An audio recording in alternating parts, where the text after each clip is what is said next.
Photo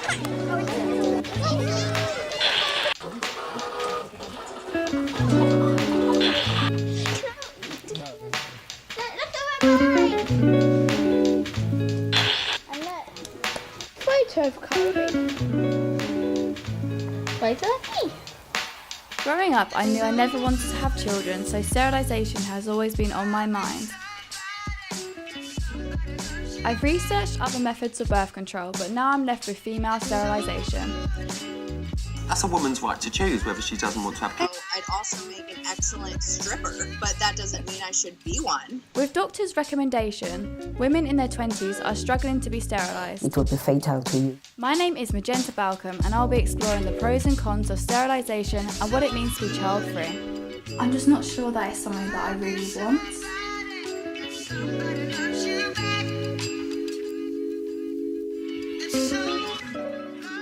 For the past 3 years, I've been thinking about sterilisation and whether or not it's something I want to do. I'm 20 years old now and I've been having second thoughts about taking birth control long term.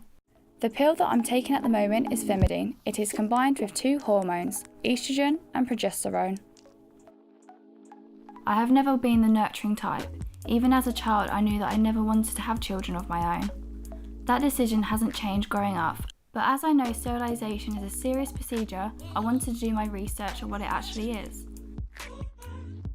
So here comes the technical stuff about sterilisation. Female sterilisation is when the eggs are blocked from travelling down the fallopian tubes, therefore being unable to meet the sperm and fertilisation cannot happen. So female sterilisation is the equivalent to men getting a vasectomy. However, there are a variety of ways to be sterilised, which is called tubal ligation. In the UK, sterilisation done under the NHS has dropped by 46% in the last 10 years, so more women are going to private hospitals to get the procedure done. I think that this may be due to doctors being less likely to sterilise someone who's under the age of 30. I received an email from a woman who would like to remain anonymous and she wants to share her story. I have been pregnant 3 times. I, without hesitation, had abortions each time. The first time I was 21, and honestly that was the point I realised I never wanted to have a family. The condom broke and the Plan B pill failed. I was almost at the period of time when abortion was not legally an option. I struggled with my decision, but I knew I would never finish college with my peers and I'll be another statistic. The other 2 serious boyfriends were cheating and verbally abusive. They were pathological liars and always wanted kids, but I knew they wouldn't be present parents. The body is only a vessel. Those souls or spirits will exist in my life in some other relationship, and I truly believe that. Just reading that right now, it's almost like you can feel her struggle and what she's been through. You can picture it in your head. It's very, very emotional, very detailed letter. And I feel like her decision not to have those children was purely the right decision, especially because she was in an abusive relationship. I feel like it's definitely the right decision for her to do that. Being sterilised is a big decision, but I've been thinking about how my family would react to it and whether or not they'd support me. So I met up with my mum to discuss her thoughts on the matter. I'm thinking about being sterilised because I don't know, I thought about it because it's something that I wanted to do because I don't want children and I'm always scared of maybe becoming pregnant even though I am on birth control, like the pill. And I just wanted to speak to you about, see what your opinion is on it and see whether you agree on the decision for me to be sterilised. Well, it's up to you ultimately, but I think it could be probably a good idea because it's so expensive to live nowadays. Kids, it's a trying sort of time bringing up kids. If you want careers, I don't think you can do everything unless you've got lots of money to back you up. So I know that you've had the coil done before, and there's something that I may be thinking of doing now because they don't really recommend people to be sterilised under the age of 30. I want to know what your experience is with the coil just in general. Generally it was okay. I mean, afterwards it was fine, had no problems whatsoever, but having it inserted is a little bit trying. Had it done at doctor's surgery, so they don't do it on a daily basis, and it wasn't the nicest experience. But Did it hurt a lot? yes, yeah. Obviously, I'm on the pill at the moment. I think I've been on the pill for roughly about 7 years now, and I'm always scared of having medical complications from being on the pill such a long period of time.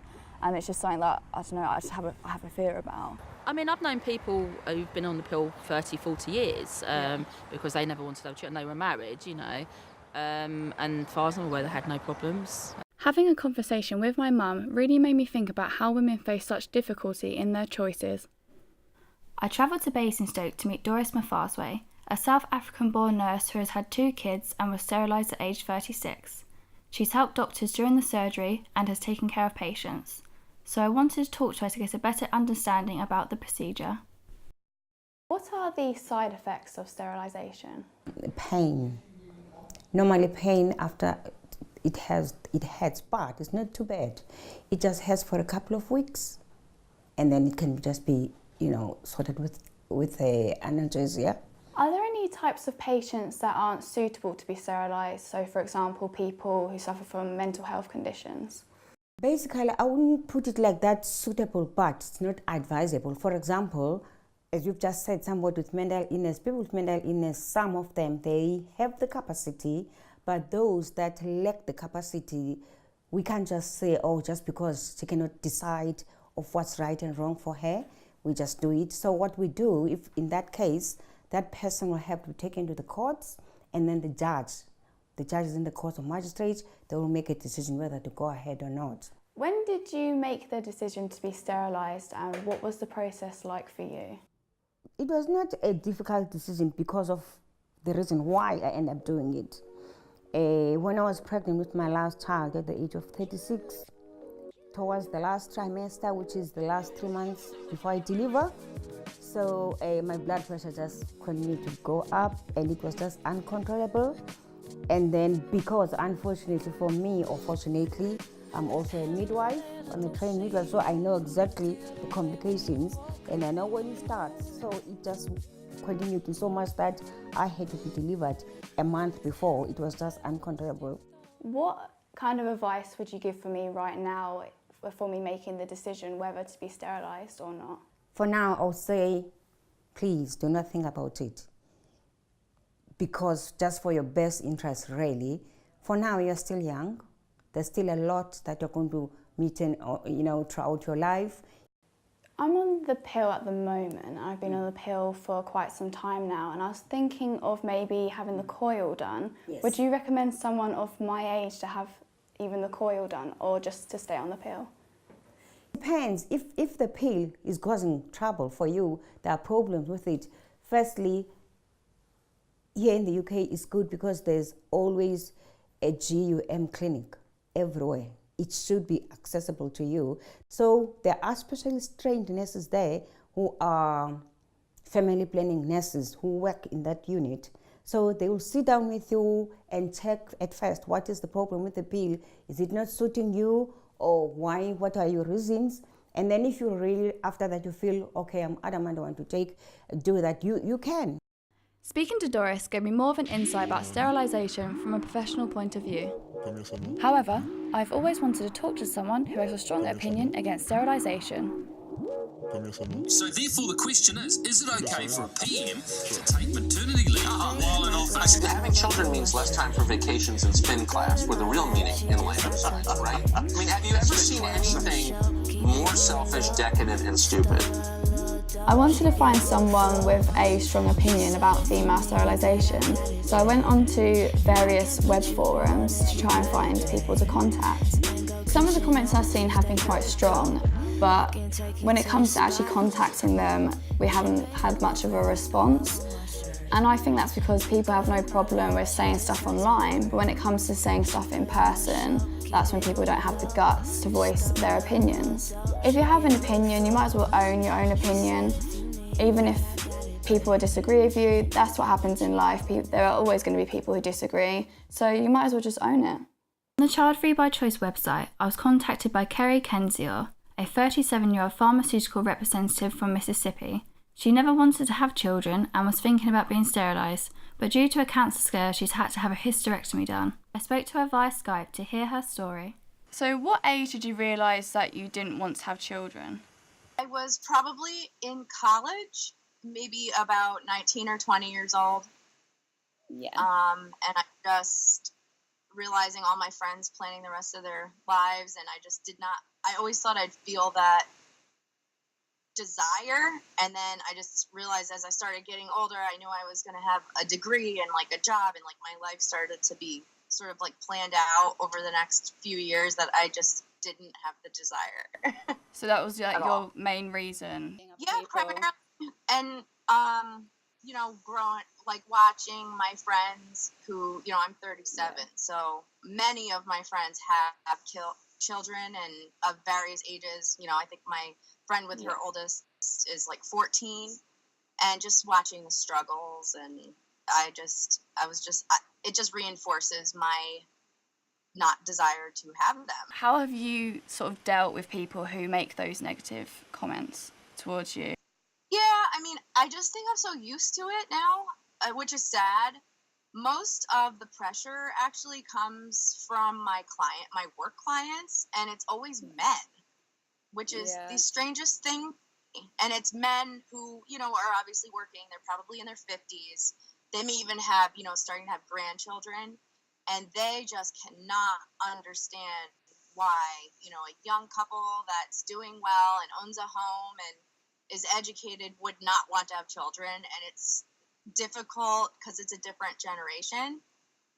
They just don't get it. And I feel the most pressure from that particular group of people. And I find it very strange, because I'm thinking, you probably work as a physician, you know, 12 hours a day.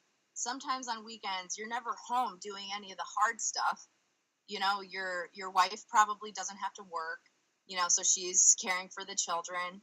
And of course, it's easy for you. It's easy to be a dad. It's fun to be a dad. How did you kind of had that conversation with your partner that you didn't want to have children, and you found out that he was acceptance of that? How did you sort of have that conversation?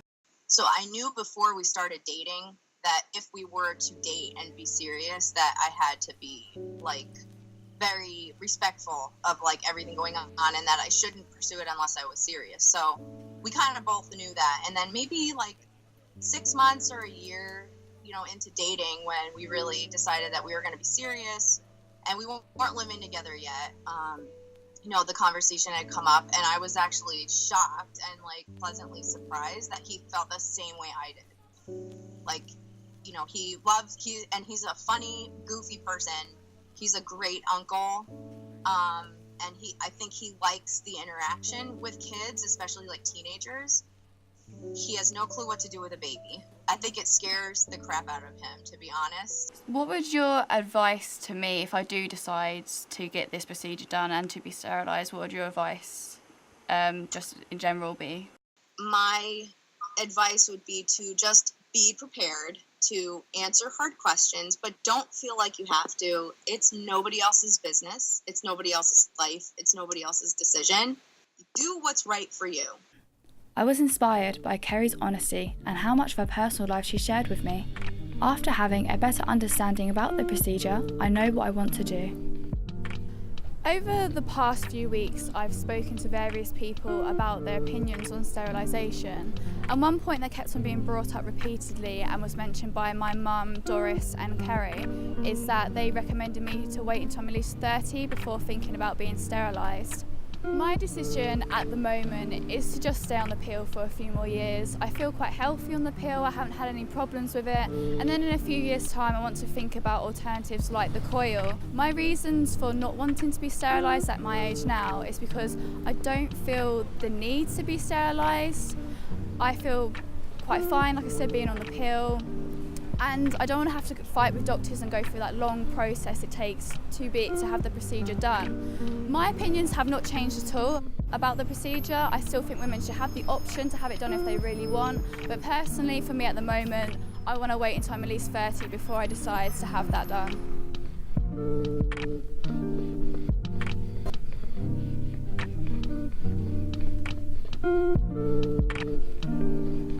So, were you ever planning on having children? Stop it, sorry. Was it other gender? You're right. Oh yeah, no, I'm just cringing at myself. Yeah, just Almost like you're telling us not. I know. Sorry, I'm really hungry. Do you want